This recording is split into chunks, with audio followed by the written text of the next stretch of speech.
இந்த 5வது டெஸ்ட் போட்டியில வெற்றி பெற வேண்டும் அப்படின்றதுக்காக ஃபார்ம்ல இல்லாத ரோஹித் சர்மாவை கம்பீர் அவர்கள் அதிரடியாக நீக்கியிருக்காரு. இதன் மூலமாக பாத்தீங்கன்னா பும்ரா கேப்டனாக நியமிக்கப்பட்டிருக்காரு. இந்த நிலையில முதல்ல பேட்டிங் செய்த இந்திய அணியில ஜெய்ஸ்வால், ராகுல் ஆகியோர் சொற்ப ரன்கள்ல ஆட்டத்தையுமே இழந்திருக்காங்க. இதனால கோலி மீது அனைத்து பொறுப்புமே வந்து விழுந்திருக்கு.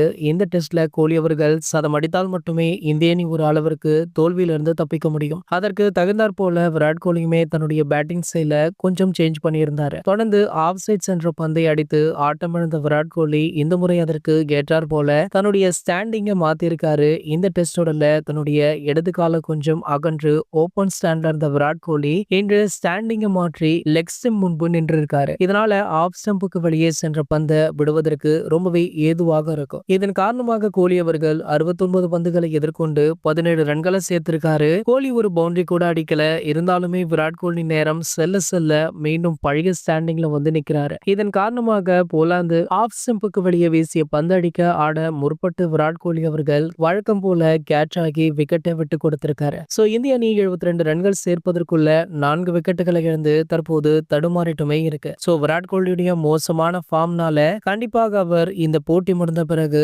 ஓய்வு அறிவிப்பார் அப்படின்ற செய்தி தற்போது வெளியாகி சமூக வலைதளங்கள்ல வைரலுமே ஆகிட்டு இருக்கு. இது போன்ற கிரிக்கெட் செய்திகளை பத்தி நீங்க உடனே தெரிஞ்சுக்க நம்மளுடைய தமிழ் நியூஸ் எக்ஸ்பிரஸ் சேனலை மறக்காம சப்ஸ்கிரைப் பண்ணிக்கோங்க.